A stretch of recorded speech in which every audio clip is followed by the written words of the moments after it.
Bueno, bienvenidos a todos a este nuevo capítulo, tercer capítulo de CFO Talks, el podcast de CFO Remoto, donde lo que buscamos es invitar a grandes referentes de lo que es el emprendimiento tecnológico o startups de Chile y de Latinoamérica, a que compartan sus experiencias, su camino, su recorrido.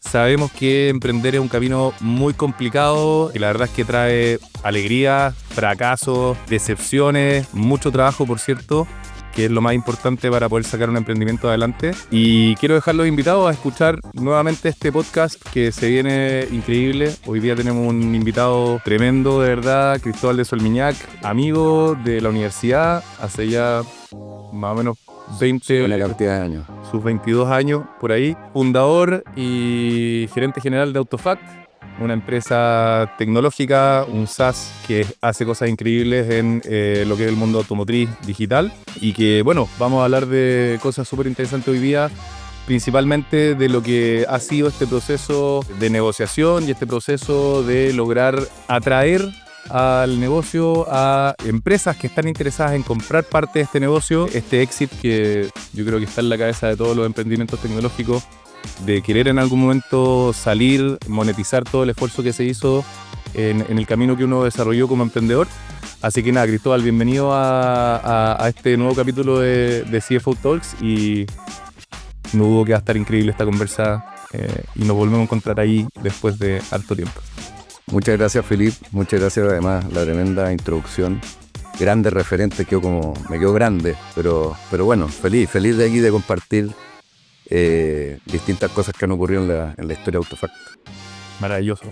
Bueno, nosotros nos conocimos en la universidad cuando yo creo que ni siquiera teníamos en mente desarrollar un emprendimiento. En esa época probablemente se hablaba mucho menos de tecnología, Startup Chile.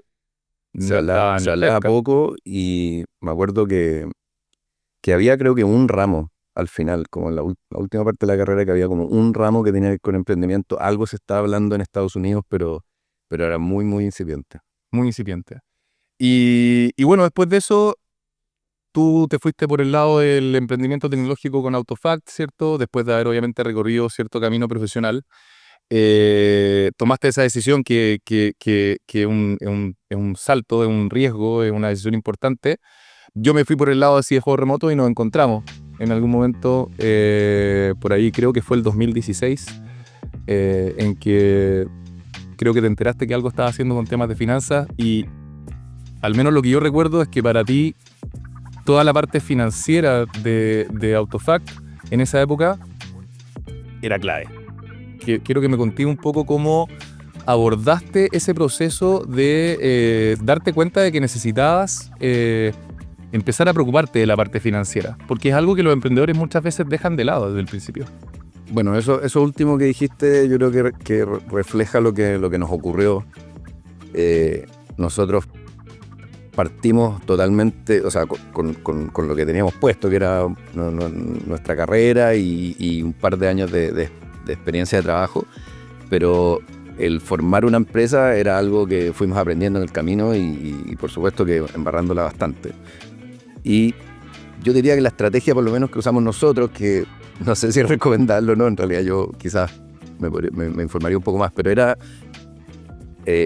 meterle ya todo el trabajo posible enfocado en generar ventas lo antes posible y en generar valor agregado al cliente lo antes posible, el estar cerca al cliente lo antes posible. Entonces, habían algunos temas que en el tiempo, en la medida que efectivamente generamos ventas, que empezaron como a llamar la atención dentro de la operación, no por positivo, sino porque se están desordenando. Como por ejemplo al principio empezamos a entregar los servicios y nos equivocamos en algo. Después nos equivocamos de nuevo en lo mismo. Entonces nosotros dijimos, chuta, ¿por qué nos estamos equivocando en esto? Por ejemplo, en el delivery de algún producto o algún otro ejemplo. Entonces ahí nos empezamos a meter en los procesos. Entonces leímos un par de libros de procesos, investigamos en internet, le preguntamos a algunas personas y empezamos a implementar procesos en la empresa. Y nos pasó algo similar con la finanza. Teníamos inicialmente la ayuda de un contador muy, muy básico, que es algo que yo no recomiendo de ninguna forma, porque claro, era un tema que, oye, en verdad preocupémonos de generar ingresos y de generar valor y vemos si esto tiene efectivamente alguna posibilidad de ser algo, Pero claro, en la medida que efectivamente empezamos a generar ingresos, empezamos a generar, bueno, un montón de facturas y además empezaron a aparecer otros fenómenos financieros, nos vimos un poco en la necesidad de tratar de abordar eso. Y yo te diría que lo hicimos un poco tarde y, bueno, la ayuda que recibimos de CFO Remoto en ese momento fue ultra profesional versus lo que teníamos. Y me habría gustado haber tenido todo mucho más ordenado porque te hace todo mucho más fácil en el futuro. Corregir como un desorden que vaya armando como en el tiempo, en el futuro después siempre tiene como más costo, es más complicado, es más difícil hacerle trazabilidad a los productos, más difícil hacerle trazabilidad a los márgenes de los productos y una serie de otras cosas.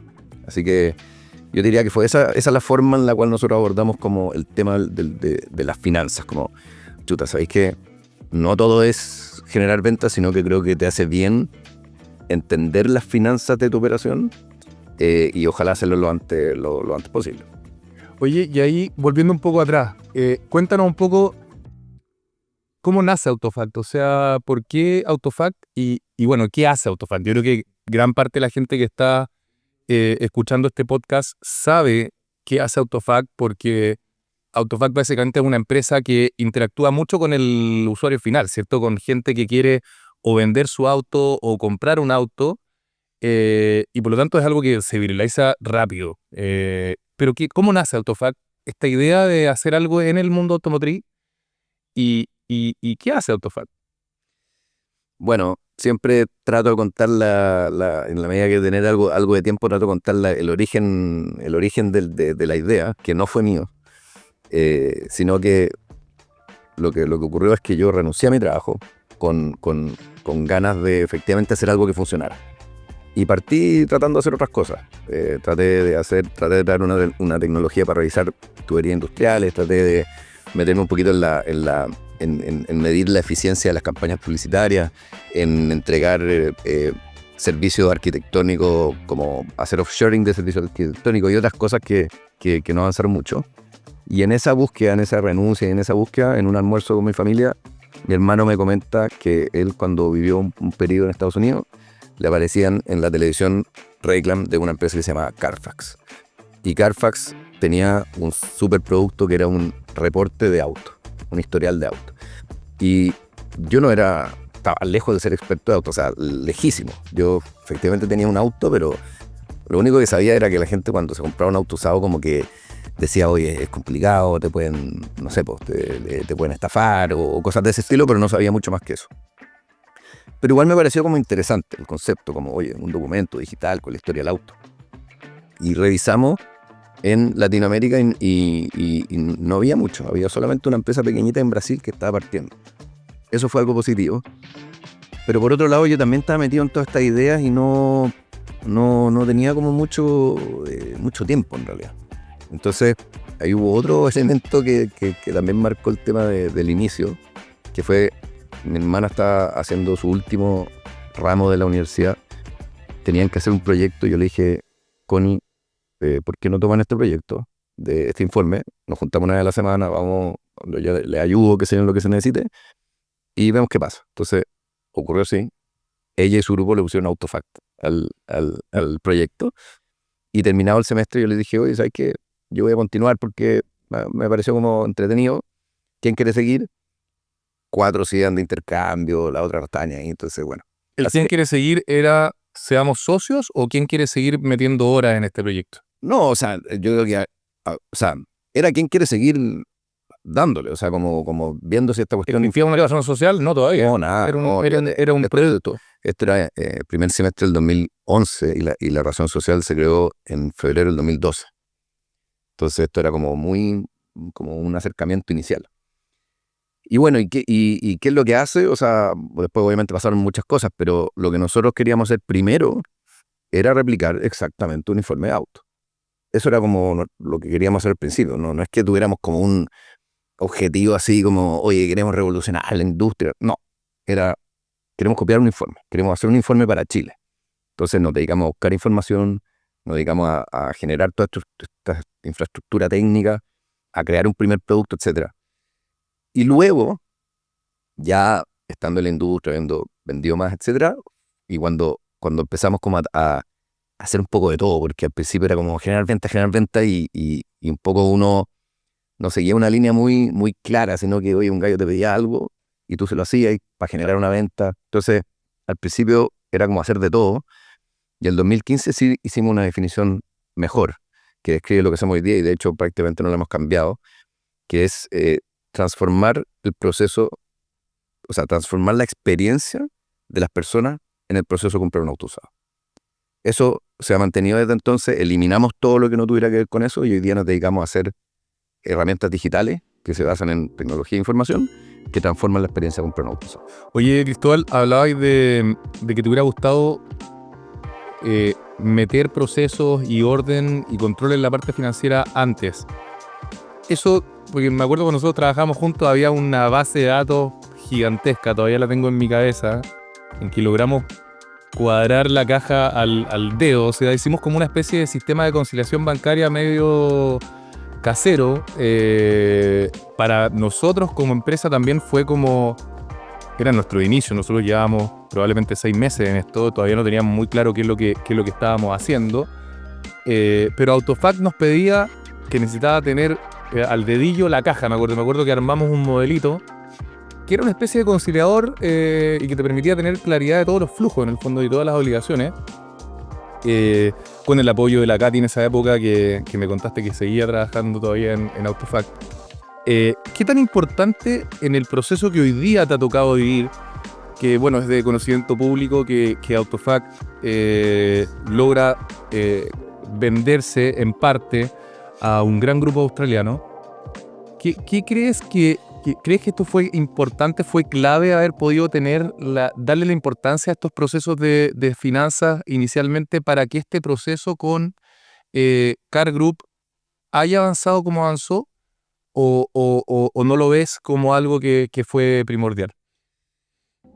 A ver, yo creo que las razones por las que tú deberías o deberías analizar la posibilidad de tener tu operación financiera bien administrada y ojalá como bien ordenada con ya sea una plataforma, un método, lo que sea, yo creo que no solamente es la posibilidad de salir, que es esencial. O sea, la claridad en los números para el proceso, yo creo que, sobre todo para una transacción de un cierto monto hacia arriba, es básica para que la contraparte que no te conoce, que no te conoce en la interna, no sabe pueda confiar en eso sabe, también. exacto.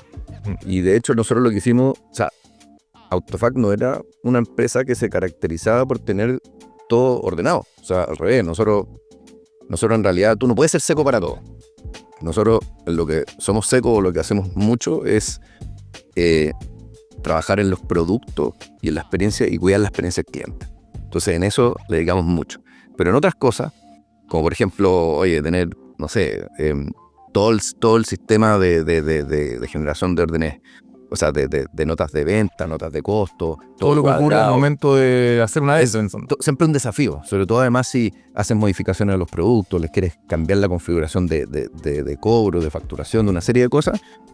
Nosotros siempre los productos van más rápido que el sistema, entonces siempre hay como embarradas que hay que corregir, etc. Pero dicho eso, una de las primeras cosas que nos recomendó el asesor que nos ayudó en este proceso de búsqueda de un socio estratégico fue: mira, si querís partir trabajando en algo, audita tu empresa por una, obviamente aquí depende de las prevenciones. Big Four. Exacto.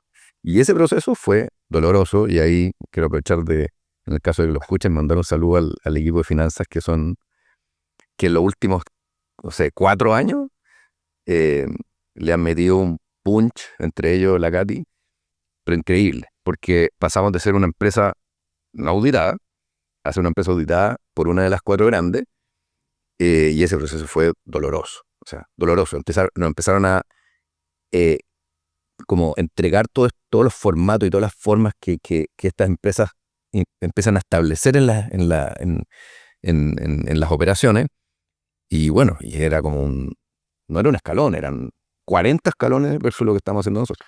Y ustedes, porque nosotros les perdimos un poco la pista a la parte financiera por ahí por el 2018, recuerdo. Cuando fueron creciendo el negocio, ¿fueron ¿implementaron algún tipo de ERP para poder tener por lo menos estados financieros mensuales y dejar de tener un contador que tenía solo el rol de la parte tributaria mensual con los F29, los F50 y quizás las rentas anuales? ¿Implementaron algún ERP? ¿Hicieron ese proceso? Porque claro, como tú decís, desde no tener nada a que tener un estado financiero auditado, hay un gran trecho entre medio que es poder presentar estados financieros que sean auditables en el fondo. Y para eso hay un tremendo proceso y un esfuerzo grande de poder construir estados financieros bajo cierta periodicidad que normalmente debería ser mensual. Sí, nosotros, claro, en realidad desde que trabajamos con un contador muy, muy básico hasta la situación que tenemos hoy día, pasamos por varias etapas. No fue como, oye, ahora hay que ponerse las pilas. Entonces, obviamente fuimos cambiando de contadores hasta que llegamos a una oficina que incluso creo que la recomendaron ustedes. Puede ser. Y seguimos trabajando con ellos. Ellos trabajan con su propio sistema y obviamente fuimos puliendo toda la entrega de la información. ¿Es Kennedy? Kennedy, sí, perfecto. Y la Paula Pirul. Sí, exacto. Y fuimos puliendo un poco la relación con ellos y siempre desde ese momento que empezamos a tener estados financieros mensuales. Lo que pasa es que el trabajo que tú vas haciendo en el tiempo es que esos estados financieros vayan reflejando cada vez más la realidad. Exacto. Entonces, ese trabajo nunca termina, porque cuando tú lo miras te das cuenta, tú sabes que hay una cuenta que no está, qué sé yo, bien contabilizado, que no está al dedo, que necesita... La clásica cuenta de arrastre que viene hace años. O también una operación que se va reflejando en la contabilidad de una forma y que tú sabes que tiene oportunidades de mejora. Exacto. Que es muy tributaria quizá y no tan financiera en el fondo, que es lo que quizá un inversionista quisiera ver. O sea, yo creo que poder manejar todos tus movimientos en un ERP que refleje lo que realmente tú haces y poder tener reportes inmediatos es una herramienta muy potente. Nosotros, o sea, sería genial poder ser bueno en eso y poder sacar conclusiones más rápido hoy día, como de, por ejemplo, márgenes por producto bien hechos, segmentados por, qué sé yo, distintos tipos de clientes y una serie de cosas. Pero no, yo creo que a nosotros nos pegamos un súper escalón. Hoy día somos parte de una empresa abierta en bolsa en Australia que nos exige reportes financieros permanentes, todos los meses, uno a inicio de mes, otro a mitad de mes, otro... ¿Ya auditados anualmente? Sí, ahora lo que estamos haciendo en realidad es ser auditado por un equipo interno de auditoría de la empresa, pero en resumen, yo creo que este camino de llegar a todas estas herramientas financieras que pueden aportar a tu gestión es un camino que tiene muchas etapas y muchas oportunidades de mejora. ¿Cómo se prepara el camino para vender una empresa o para vender una parte de una empresa? ¿Cómo fue ese camino en tu cabeza también? Porque hay veces que estas oportunidades llegan, pero también hay veces que estas oportunidades uno las está buscando. O sea, hay un montón de emprendimientos que quizás meter un Venture Capital adentro y ese Venture Capital tiene un cierto rango de tiempo en el que quiere salir, ¿cierto? Y por lo tanto, de alguna manera te va como exigiendo y preparando para esa salida, en el fondo. Acá quizás es un poco distinto, ¿no? Cuéntanos un poco esa experiencia. Sí, describes bien como dos escenarios. Yo creo que hay muchos escenarios distintos, pero nuestro caso es un caso distinto a las empresas que incorporan Venture Capital en su propiedad. Venture Capital, aparte de, obviamente, aportarte una serie de otras herramientas, parte de lo que él está pensando permanentemente es la siguiente jugada. O sea, vamos a necesitar más recursos para un siguiente escalón. Bueno, ¿quiénes son los que van a entrar? O ya estamos en un cierto escalón en el que puede entrar un uso estratégico, como que eso es parte de su ADN. En el caso de una empresa como nosotros, que nunca incorporamos un Venture Capital, hicimos solamente un micro aumento de capital, nadie estaba pensando en eso. Ahora, no es que como que hayamos dicho de un día para otro, ahora llegó el momento. Era algo que nosotros dijimos, oye, preocupémonos de entregar valor y aumentar las ventas. Eso era como nuestro principal objetivo así táctico permanente. Pero igual hicimos algunas cositas antes. Por ejemplo, desde, no me acuerdo de qué año, empezamos a ir a una feria en Estados Unidos que se llama NADA Show. El NADA Show era una feria gigantesca, como lo son las ferias gringas, la mayor feria de proveedores de automotoras de Estados Unidos. Y esa feria, esa feria de proveedores tenía desde los levantaautos, las luces de los estacionamientos, los guardadores de llave en los lugares, a un área bien grande de software. Entonces, ahí, ¿cuál era nuestro objetivo? Bueno, de partida conocer Carfax. Y además informarnos un poquito más. Entonces, la primera feria que fuimos, pasamos al stand de Carfax y logramos identificar a la persona apropiada y conversamos con él 5 minutos. Esa fue la primera feria. La segunda feria, le escribimos antes, esto era cada un año. Ok, dijo que lo recibo 15 minutos, entonces nos recibió 15 minutos en el stand. Siguiente feria, una reunión de media hora con 2 personas más. Bueno, hasta que ya como 3 ferias después... Era como una especie de pololeo anual. Claro, 3 ferias después tuvimos una reunión de 1 hora y además el presidente de la compañía llegó 15 minutos. Entonces lo cuento como anécdota, finalmente ellos no participaron del proceso que nosotros hicimos posterior, pero igual era algo que nosotros veníamos como en la cabeza, como oye, relacionémonos con las empresas del rubro más grande, más importante, simplemente para saber en qué están y para que ellos sepan de nuestra existencia. Entonces ahí conocimos a Solera, Cox Automotive y varias otras empresas más de tecnología en la industria automotriz. Ahora, eso yo diría que fue como una parte, pero después ya cuando tú tomas la decisión, en este caso una empresa que no tiene venture capital, como de, oye, ¿sabéis qué? Quiero encontrar a alguien que entre en la propiedad, ahí ya obviamente partes de una forma más activa y organizada a prepararte para este proceso. ¿Qué te hizo saber de que Autofact estaba ya preparado para incorporar a Landmark, en este caso, ¿cierto? Con Yanni, que bueno, y también tuve la oportunidad de conocerlo ahí en otro proceso con otro startup. ¿Qué te hace decir sí, Autofact está preparado ahora para empezar un proceso? Porque cuéntanos de eso, porque este proceso también es largo, no es inmediato, ¿no es cierto? O sea, es un proceso largo de preparación de información, de preparación de un montón de elementos, un plan, y ahí me voy a detener también en la parte financiera. ¿Cómo fue este proceso? Sí. Tratando de organizar la idea, por lo menos en nuestra situación, yo diría que se tenían, o sea, como que se empezaron a madurar ciertas cosas. De partida había primero una sensación personal. ¿Qué significa eso? Llevábamos, no sé, 11 años, no sé cuándo, a ver. Sí, como 11 o 12 años como casi. 10, como claro, cuando llevamos como 10, 11 años trabajando, sacándonos la mugre, sacrificando bastantes cosas personales y una serie de otras cosas. Y yo creo que como que ya había una sensación personal como decir, oye, ¿sabes qué? Hagamos, esta es una empresa que ha avanzado, que tiene buenos resultados, que... Entonces había una sensación personal que yo diría que tiene que estar alineada con un momento de ese estilo. Como decir, tú de repente estás como caballo carrera haciendo ciertas cosas y no tienes esa inquietud. Pero en este caso ya como que venía el hito de los 10 años trabajando, que se cumplía el 2022, desde la conformación de la sociedad. Y eso obviamente también te hace como cuestionarte un poquito, a ver, ¿en qué estamos? Entonces yo diría que ahí había un elemento. Un segundo elemento también es que tu operación tiene que tener algún elemento sexy, por decirlo de alguna manera. Creo yo, que puede ser el tamaño, puede ser la participación de mercado en algún lugar, puede ser alguna tecnología que ya validada, puede ser, qué sé yo, distintas cosas. Un ultra team que ha logrado...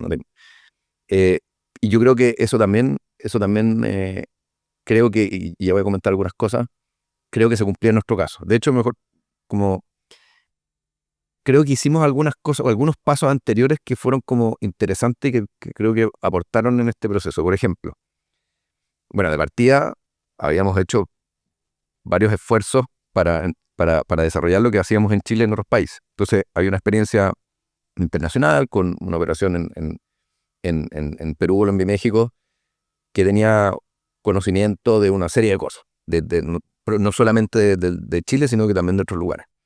Habíamos hecho una fusión con una empresa más pequeña, que se llama Autopress, experta en generación de precios, e incorporamos ese músculo de generación de precios de auto a nuestro portafolio. O sea, no solamente hacíamos información de auto, los antecedentes, las transferencias de los vehículos, sino que también incorporamos este músculo de, oye, tenemos modelos que en base a información calculan precios, tenemos un catálogo de autos, entonces Claro, estoy comprando un auto caro o barato.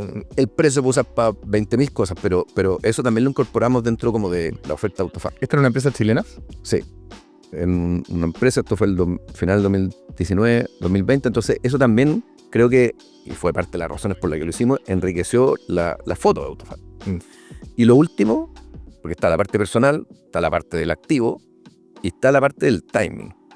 Y algo que nos empujó a proceder como a esta etapa fue que el 2021, que había sido hasta ese entonces el mejor año de la historia de Autofac, se nos acercaron 5 empresas durante el año.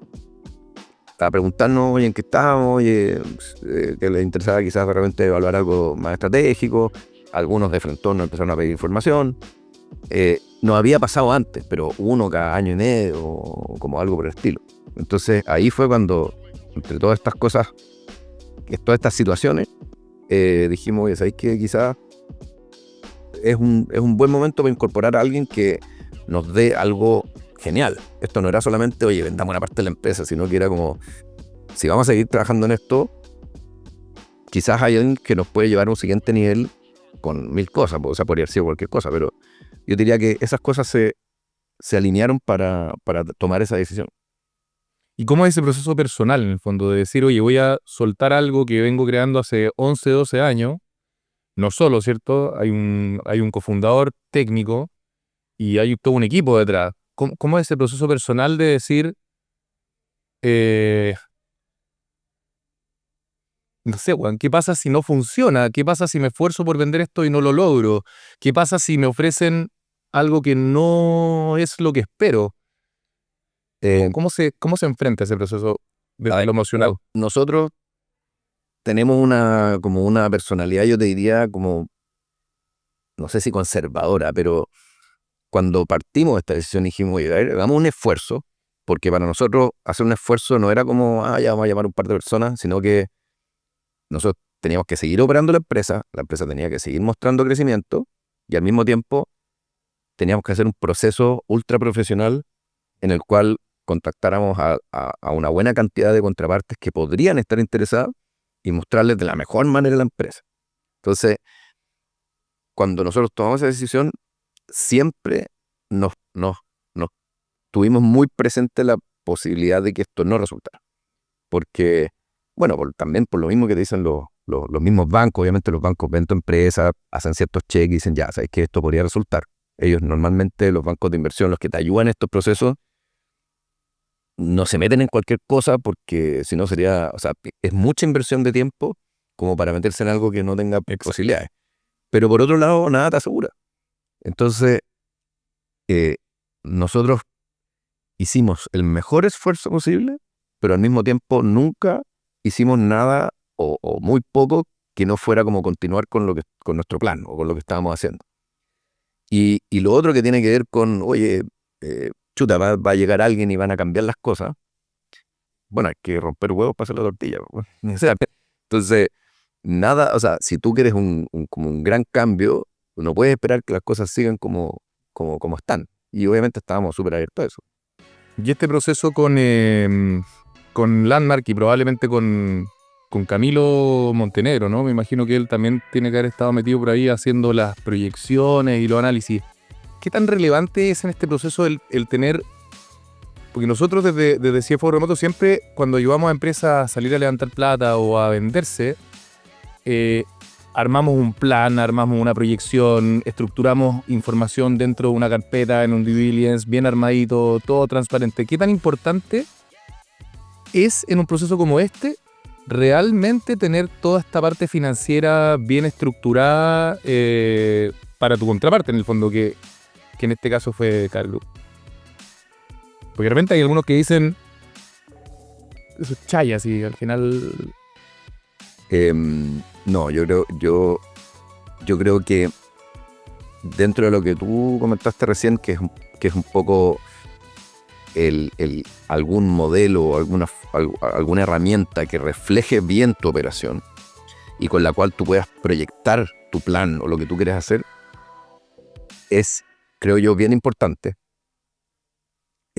porque también la contraparte, las distintas contrapartes, en este caso nosotros hicimos un proceso estructurado que tenía su fecha y todos estos procesos tienen como una cierta estructura en la cual tú vas a comunicar que efectivamente va a haber un proceso de encontrar un socio estratégico. A los que están interesados empiezan a pasar en ciertas etapas en donde tú le vas entregando cada vez más información, pero son contrapartes que no tienen por qué saber o conocer tu negocio o entender las proyecciones de tu negocio, etc. Entonces, todo lo que tú generes, toda esta documentación, para ellos lo único que tienen para empezar a tomar decisiones y decidir si gastan más tiempo o no para seguir analizando. Entonces, cuando tú lo invitas a esto, qué sé yo, y le entregas un teaser y después le entregan un documento como con el plan, y no solamente el plan, sino que la descripción de la empresa, etcétera, es lo que ellos leen para conversar internamente y decir, y por eso mismo, y también basado en tus proyecciones, es que ellos hacen obviamente sus propias proyecciones, pero consideran lo que tú le estás diciendo. Y es tan así que si tú logras seguir adelante con algún interesado en la segunda etapa del proceso, que es como, oye, ok, nos elegimos mutuamente, ahora pasemos a la etapa seria. La etapa seria es en la que tú me dijiste que valorabas lo que yo hago, yo te dije, oye, yo quiero que sigamos porque te considero un buen socio, ahora ya metámonos a fondo en la empresa, etcétera. Cada mes que pasa, ellos van a estar mirando tu proyección Y si te está cumpliendo. Exacto. Entonces, Antes de que se haga la transacción, antes, en el proceso de... entonces, claro, ahí obviamente cuando tú estás preparando todo esto, está como como la conversación con el banco, como diciendo, oye, ojalá mostremos buenas proyecciones para que obviamente haya una valorización mayor. Y por otro lado, oye, está bien, pero nosotros tenemos que mostrar una proyección que sea razonable, que sea... Entonces, yo creo que es importante hacer ese trabajo bien y que esté... Y no solamente para este proceso, o sea, para cualquier operación que tú tengas, tú tienes que pensar qué es lo que vas a lograr el siguiente año y eventualmente un par de años más allá, aunque sea una estimación. Pero eso está basado en cuál es el producto que vaya a vender, en qué precio lo vaya a vender, y de dónde van a salir esos clientes, y todo eso. Tú puedes hacer un modelo como simple que te vaya ayudando, en el que vayas comparando tu performance con lo que vas haciendo cada mes. Y bueno, eso se ha sofisticado bastante más hoy día con los socios ya incorporados, pero es una herramienta básica no solamente para este proceso, sino para tú ver cómo vas performando con tus expectativas. Oye, Cristóbal, y bueno, algo que llama harto la atención de este proceso, en lo que al menos es público, es que los accionistas iniciales o los que estaban previo al deal solo salen en un 50%. ¿Cómo se logra eso? Porque cuando uno está dentro de un startup y desarrolla un emprendimiento en general, cuando piensa en el exit, si es que se llega a lograr, porque la verdad es que el porcentaje de emprendimientos que logran esto es muy bajo, uno siempre piensa en voy a vender todo y luego va a haber un proceso en que quizás voy a trabajar un par de años, 3 años, en quizás un lock-up period que le llaman en el fondo para poder seguir desarrollando esto y no es llegar y irme. Pero ¿cómo se da este proceso en el que se dan cuenta que hay una oportunidad para vender una parte y seguir en el fondo monetizando o seguir siendo partes del crecimiento del valor de esta compañía hacia adelante, en el fondo, con la espalda obviamente que hay detrás y los procesos y el equipo y la tecnología y todas las mejoras que podrían hacerse de un grupo como Car Group que ya venía en la experiencia de venir comprando otras compañías asociadas al sector automotriz en Chile. Que de nuevo, un tremendo hito y yo creo que diría que es una de las cosas que es más admirable en este caso. ¿Cómo se convence a un comprador de que voy a dejar una patita ahí al pending en el fondo? Yo creo que eso no es algo que uno define. Obviamente, a priori, tú defines cuáles son tus intereses, pero igual creo que tienes que ser flexible. ¿En qué sentido? Que tú no sabes, primero, si va a haber una parte interesada en tu operación, en lo que tú haces, Y lo segundo también, ¿cuál es el estilo, cuáles son las formas? Tú puedes, por ejemplo, si estás interesado en, yo quiero que en realidad vender mi operación. Si la operación depende mucho de ti, porque eres el emprendedor que conoce todo, conoce todas las operaciones, eres normalmente el que tiene las negociaciones más complejas, resuelve todos los problemas, la probabilidad de que alguien diga, ok, voy a comprarte el 100% y la operación que depende de ti en realidad, o sea, no va a ocurrir. Tú podrías preparar tu operación, tener una administración ultra profesional, en la cual quizás tú puedes ser un director, que obviamente te metes, etcétera, y que todo el proceso sea liderado por esta administración y eventualmente, claro, quizás alguna contraparte se va a sentir más cómoda. Entonces, yo diría que en este caso eh, hay dos cosas. Uno, el estilo. Nosotros cuando recibimos como los intereses de las empresas, a nosotros de partida nos llamó mucho la atención Car Group, una empresa de tecnología en el rubro automotriz, prácticamente en el rubro de los autos usados, experta en un servicio que son las páginas de publicación de autos, que era algo complementario a lo que nosotros hacíamos. O sea, era algo genial. Y aparte que también lo habíamos conocido por estas mismas reuniones que te había comentado antes, habíamos tenido la posibilidad de estar con algunos partes del equipo australiano antes en oficinas de Chile Auto o en otros lugares. Sabíamos que tenían una buena vibra. Y su estilo de entrar a los negocios, ellos ya habían adquirido varias otras operaciones en otros países, en Brasil, en Corea del Sur, en Estados Unidos, etc. Era de una forma, como, oye, nosotros, el que sabe más del negocio, lo reconocen como la persona que lo desarrolló, y por lo tanto, las estructuras que ellos ofrecen tienen que ver un poco con eso, con, oye, independiente, podamos acordar la forma de salir en el futuro. Yo, o sea, quiero que esa sea una transición beneficiosa para todos y que sea la más óptima, aprovechándome de que tú eres el que conoce. Ahora, si tú quieres salir, por las razones que sea, vas a tener que hacer un trabajo para que quien entre esté ultra tranquilo de que está comprando algo que está standalone y no dependiendo 100% de ti. Exacto. Oye, y el proceso ex post, la transacción, que no termina porque de alguna manera siguen ahí siendo dueños de un porcentaje. ¿Cómo es hoy día el proceso para Cristóbal de Solmiñac y el equipo fundador? ¿Cómo pregunto para que la gente de Car Group no me llame y me diga, oye, ¿qué estás hablando? ¿Sientes que ha sido como un proceso natural, que de alguna manera ustedes siguen teniendo su espacio, sus roles bien protegidos y que este grupo que está detrás es como un apoyo más que un bloqueo? Porque muchas veces se da de que entra un comprador y cambian las culturas, y cambian las estructuras, cambian las jerarquías, cambian un montón de cosas. Depende mucho de las personas que están adentro del equipo que compra también y de las que están dentro del equipo que vende. ¿Cómo ha sido este proceso con esta compañía? Y si sientes que en esa línea fue una muy buena decisión esta de invitarlos a ser socios finalmente, porque eso es. Yo primero creo que hemos tenido suerte. Obviamente no conozco así a fondo como todas las experiencias que tienen las personas. O sea, al revés, conozco prácticamente mi caso y obviamente algunos casos que uno ha escuchado o que se han mencionado, como, oye, esta persona vendió. Uno escucha realmente cómo fueron las relaciones entre ellos, algunas historias medio terroríficas y otras mejores. Y hasta el momento, nosotros ya cumplimos un año desde la transacción. Creo que hemos tenido una relación genial. Y eso se ha caracterizado por qué cosas. Primero, nosotros llegamos a ciertos acuerdos que tenían que ver un poco cómo iba a funcionar la empresa en los siguientes meses, y lo primero que nosotros nos dedicamos a hacer fue trabajar en esos acuerdos. Y ellos fueron súper respetuosos cuando nosotros les decíamos, oye, ¿sabes qué? Estamos hasta el cuello ejecutando esto se va a demorar un poco más.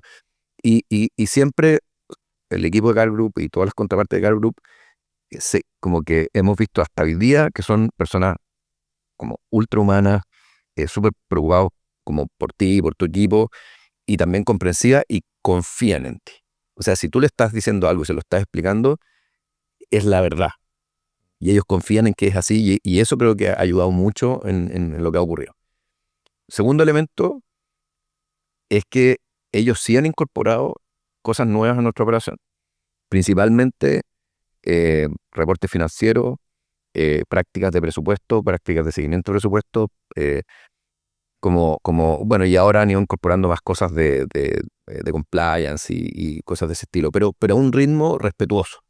Por el hecho de que ellos transan en bolsa allá y tienen que cumplir con ciertas regulaciones. Exacto, y bueno, y además también yo diría que para ellos de las cosas más importantes son estos reportes financieros y seguimiento de presupuesto y acuerdos de ese estilo, porque son una forma ultra práctica de generar acuerdos y de verificar cómo esos acuerdos van evolucionando. Claro. Entonces, de construir las confianzas en el fondo. Entonces, están todos estos reportes distintos, está la generación del presupuesto y los forecasts trimestrales, está el establecimiento de un directorio que nosotros no teníamos antes, con directores de Brasil, de Australia y de Chile, y todos esos elementos que no son tanto, pero sí son bien como estructurales, nos obligaron como a operar de una manera más ordenada y además a buscar el resultado. O sea, cuando definimos el presupuesto del año pasado, yo tuve como 4 reuniones con el gerente de finanzas del grupo y le dije, oye, mira, como que estas son tus expectativas, pero yo creo que la cosa va a ir más por acá, por todas estas razones. Y en estas como 4 reuniones, finalmente nos quedamos con su propuesta y nos esforzamos en llegar a la propuesta y finalmente llegamos, pero yo te diría que en parte importante fue como por este seguimiento, por esta preocupación mucho más profesional de la estructura de costos y una serie de otras cosas. Así que hasta el momento hemos tenido de partida una buena relación por la forma en la que son ellos, pero al mismo tiempo también hemos recibido como algunas herramientas como muy positivas, creo yo, para una administración más profesional del negocio. Pero sí hemos sido nosotros. No hay desde mi cargo que es gerente general a todos los demás equipos de integrantes de AutoFact, no hay ningún integrante de Car Group, claro, que haya entrado como, oye, sabes que yo me voy a hacer cargo de y todo, claro. El respeto en la forma en que se hacían las cosas. Y eso ha permitido, bueno, continuar con la forma en la cual operamos.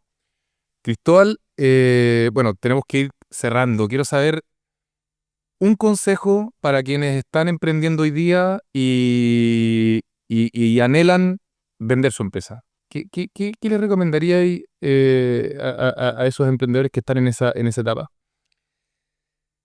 Bueno, a mí me cuesta pensar en una estrategia que como que tenga como foco importante la venta futura. Yo creo que eso es algo que o sea, yo creo que la venta no es la única salida. O sea, yo creo que hay varias cosas en el futuro que si tú tienes una inquietud en el futuro con tu operación, hay varias herramientas o formas, no solamente alguien que te compre la propiedad. Yo creo que hay otras maneras también de lograr tus objetivos, otros objetivos que tú tengas en el futuro. Yo creo que crear valor para alguien, para un cliente, ya sea empresa, persona, estar cerca de ese cliente o persona permanente, semanalmente, verificando de que tu supuesto de valor existe, verificando de que ese cliente está dispuesto a dejar de ganar más por pagar tu servicio porque le va a generar un mayor beneficio a él. Como estar súper consciente de ese proceso creo que va a ayudar mucho a que tu operación o a tu proyecto pueda avanzar y ser significativo en el futuro y bueno, eventualmente un objetivo de compra. Pero sí creo yo que tienes que lograr esa generación de valor y ir incorporando a tu operación un sinfín de elementos propios de una operación profesional, cosa de que esa operación sea atractiva para un tercero. Tremenda historia, tremendo recorrido, que viene teniendo un no final, un proceso feliz. Me alegro mucho de que el proceso de incorporar a estos socios esté siendo como está siendo. Me hace feliz también haber sido parte, de alguna forma, haber puesto una amiguita, haber sembrado una amiguita en el proceso inicial o medio de AutoFact, en el inicio de CFO remoto, haber aportado a cómo ustedes hacían la parte financiera. Me pone muy contento que esto se haya desenlazado de esta manera y que sigas adentro con tu equipo y también con socios que respetan cómo ustedes hacen las cosas y que construyen esa confianza. Hablaste de eso y creo que es primordial en el fondo en el mundo de los negocios poder construir confianza.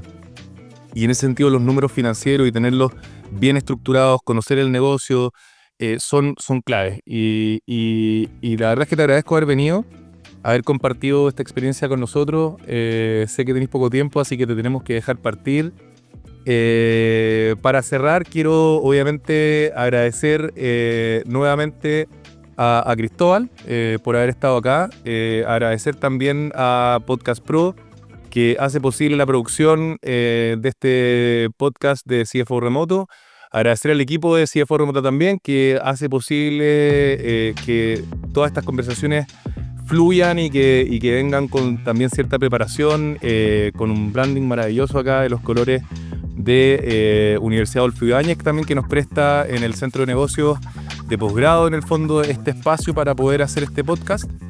Así que eso, los dejo invitados a escuchar este y los siguientes capítulos de CFO Talks, que se vienen increíbles, vienen también increíbles invitados hacia adelante, así que los invito siempre a seguirnos escuchando hacia adelante. Cristóbal, de nuevo gracias, y ahí nos vamos a estar viendo más adelante. Voy a volver a preguntarte sí o sí de aquí a unos años más cómo va todo y ojalá que salga todo increíble. Muchas gracias, Felipe. Entretenido conversar, entretenido repasar también los elementos de las finanzas dentro del proceso. Y bueno, si se necesita y puedo aportar con algo de información, feliz, cuando quiera. Maravilloso. Agradecido y gracias a todos.